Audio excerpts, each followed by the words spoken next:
Alright everyone, welcome to William 3D Artist. This is William, just giving you an overall breakdown of my project here.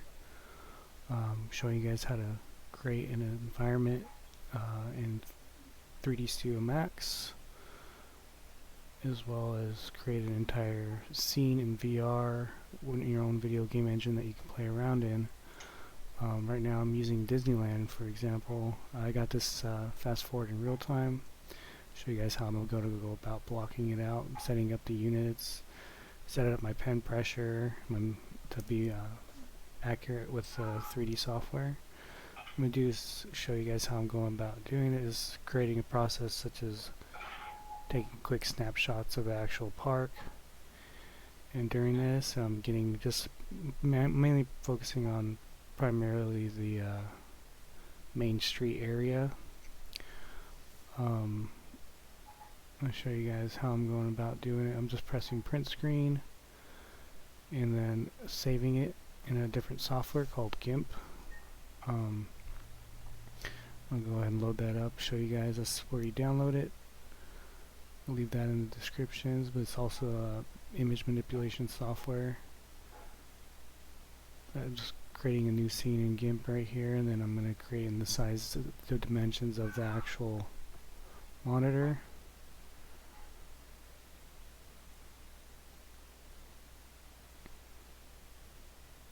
And there you go, you have Disneyland right there, and then you have to do a bunch of print screens of different areas of Main Street. Show you guys basically it. You look for those pretty much similar patterns and model those from that. So here I am just capturing and pasting into the Gimp software,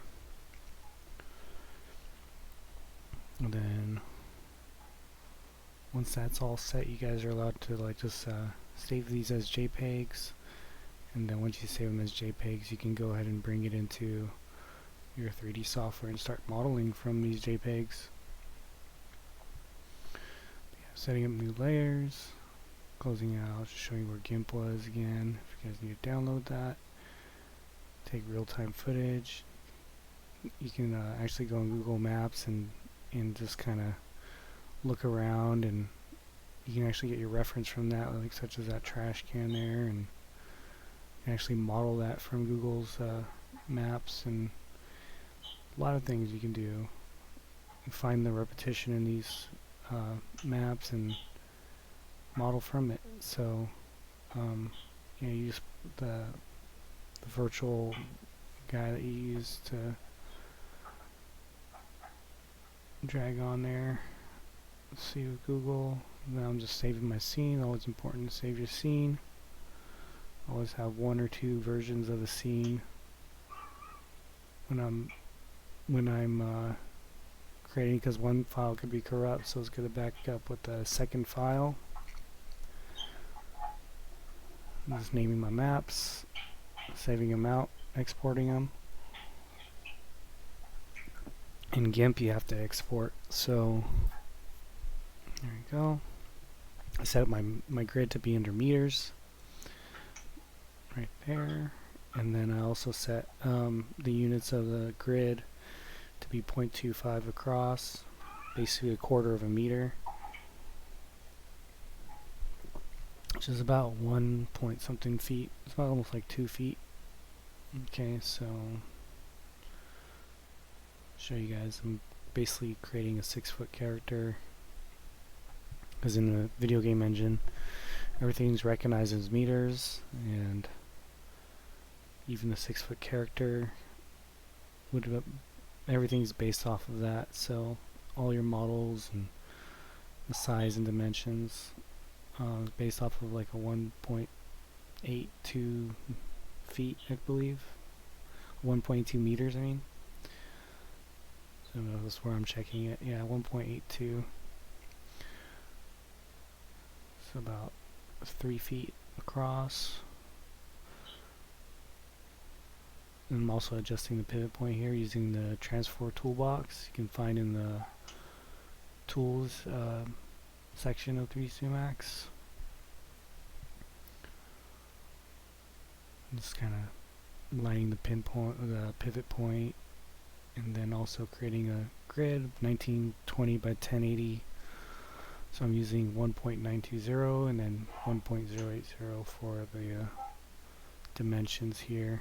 It's basically the size of the monitor in the metric, and then I scale it up once I find a good scale of applying the UV map on here. There I'm applying the plane into 0 to 1 UV space. As you can see there, I'm using a quick planar map projection. This basic stuff is, I hope, like, if you guys have any questions, I can go ahead and just guide you through simple answering the questions and stuff like that. But okay, and then I got my pictures, applying my UV map there, and then you can see it's the actual scale.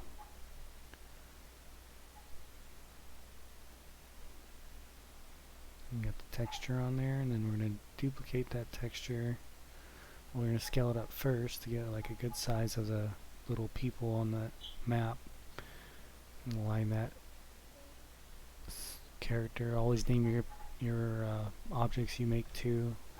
Name it as person or 6-foot character or either, and also the plane. Name it as Disneyland map. Even materials, make sure you name those. Okay, so I'm aligning it up, syncing it up with the actual character and getting good size, good feel for the size. I'm turning off the green boundary there because that UV boundary is just getting in the way. Okay, and then I duplicate it with the same size as my monitor, which is 1920 by 1080. I'm snapping it with the vertex snap by pressing S. Okay. I'm taking the next addition to that boardwalk. I'm going to put a transparency on that layer, and then kind of sync it up to line it up with the Space Mountain. I'll line them up together on the right hand side, making it standard material, and then applying the texture. Change the transparency, pulling it down, lining it up. So it's not as blurry. When it stops getting blurry, that's fine. And you just raise it up a little bit. And then what you're going to do is stencil your objects out from this map and just have a nice placement of all your scene, of your objects in your scene, so that way you can get into heavy detailing later. So size, right now I'm just working on the stenciling out part of the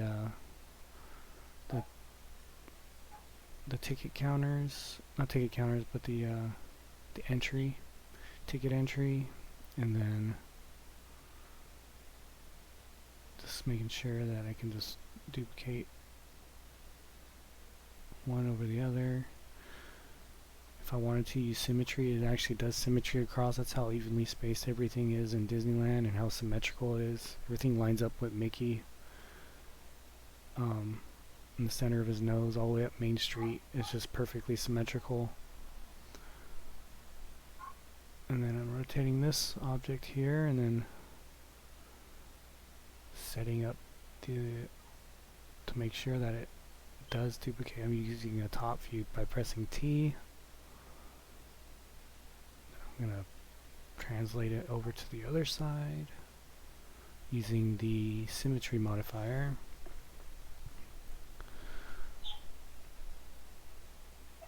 I'm resetting the X form on it. And that way, when I reset the X form, it takes that box that's around it and it's the X form box, and then makes it perfectly symmetrical according to the grid. And there you go, and then I collapse it. Where are you at? Oh no, see, this is where I'm figuring out. I'm troubleshooting. That's why I fast forwarded it for you guys, because I'm learning along the way as well. Transform, come on, X form, set X form, there, bam, collapse it, and then symmetry on it, and it'll duplicate that all the way across evenly. You can see it lines up perfectly. I'm adjust the map a little bit on this too because I want to make sure that everything is dead even with the center of Mickey's nose. And I'm using Mickey Mouse as a guidance, and it's amazing how even from space, like Disneyland Main Street faces true north, south, east, and west. But yeah, Disneyland is a magical place. The people who designed it did a great job. And you notice it when you start 3D modeling how much you appreciate the architecture and how everybody did everything, worked together on it.